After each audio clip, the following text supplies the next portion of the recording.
வணக்கம் நண்பர்களே. மொத்தம் 54 நாடுகள் பங்கேற்ற ஒரு விளையாட்டு போட்டியில நம்ம இந்தியா 4வது இடம் பெற்று சாதனை படைச்சிருக்குங்க. இப்போ நடந்து முடிந்த காமன்வெல்த் போட்டியில நம்ம இந்தியா 4வது இடம் பிடிச்சிருக்கு. உண்மையிலே பெருமையான ஒரு விஷயம். 54 நாடுகள் பங்கேற்ற ஒரு போட்டியில ஒரு 4வது இடம், மிகப்பெரிய நாடுகள் கூட போட்டியிட்டு நம்ம இந்தியா இந்த இடத்தை பிடிச்சிருக்குது. அது மொத்தம் 39 பதக்கங்கள் வென்றிருக்குன்னா அது சாதாரண விஷயமாங்க, பாராட்டக்கூடிய ஒரு விஷயம் தாங்க.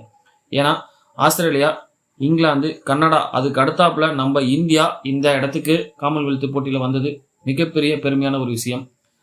இப்போ நடந்து முடிந்த ஜூலை 23 ஆகஸ்ட் 2 வரலும் ஸ்காட்லாந்தினுடைய கிளாஸ்கோ நகர்ல இந்த காமன்வெல்த் போட்டி நடந்து முடிஞ்சிருக்குங்க.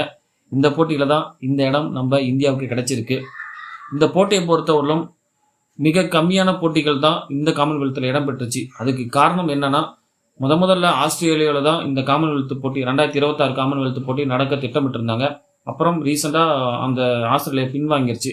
ஸோ சடனாக ஸ்காட்லாந்து இந்த காமன்வெல்த் போட்டியை நடத்துறதுக்கு ஒத்துக்கிட்டாங்க. அதுக்கப்புறம் தான் அவங்க பிளான் பண்ணி இந்த போட்டியை நடத்துறதுக்கு ஆரம்பமானதுனால சில போட்டிகளை தவிர்த்துட்டாங்க. ஏன்னா தவிர்க்க முடியாத காரணம் பொருட்செலவு, திடீர்னு ஒரு மைதானத்தை உருவாக்குறதுக்கான டைம் இல்லை. ஸோ இதெல்லாம் காரணம் வச்சு அதாவது அதிகமான நபர்கள் பங்கேற்கக்கூடிய போட்டிகளை தவிர்த்துட்டாங்க. அதாவது கிரிக்கெட்டு, ஷூட்டிங்ஸு, பேட்மிண்டனு, மல்யுத்தம் போன்ற போட்டிகள் எல்லாம் தவிர்த்துட்டு சில போட்டிகள் மட்டுமே இந்த காமன்வெல்த்தில் இடம் பெற்றிருந்தாங்க. சில போட்டிகள் மட்டுமே இருந்தாலும் நம்ம இந்தியா மொத்தம் 39 பதக்கங்களை பெற்று சாதனை படைச்சிருக்குன்னே சொல்லலாம். தங்கம் மட்டுமே ஒரு 13, வெள்ளி 17, வெண்கலம் 9, மொத்தம் 39 பதக்கங்கள் இந்தியா வென்றிருக்குன்னே சொல்லலாம். அதுலேயும் குறிப்பாக குத்துச்சண்டையில் மட்டுமே 7 தங்கம் வென்றிருக்காங்க. சாதாரண விஷயம் இல்லை. நம்ம தமிழக வீரர் பளுதூக்குதல் போட்டியில் 65 கிலோ பளுதூக்குதல் போட்டியில் ராஜா முத்துப்பாண்டிகிறவர் வெள்ளி பதக்கம் பெற்றிருக்காரு. நம்ம தமிழகத்துக்கு ஒரு பெருமை.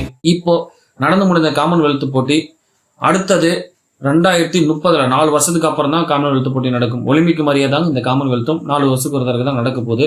ஸோ 2030 காமன்வெல்த் போட்டி எங்கே நடக்க போகுதுன்னா, அதில் ஒரு மிகப்பெரிய சிறப்பு என்னன்னா, நம்ம இந்தியாவில் தான் நடக்க போகுது.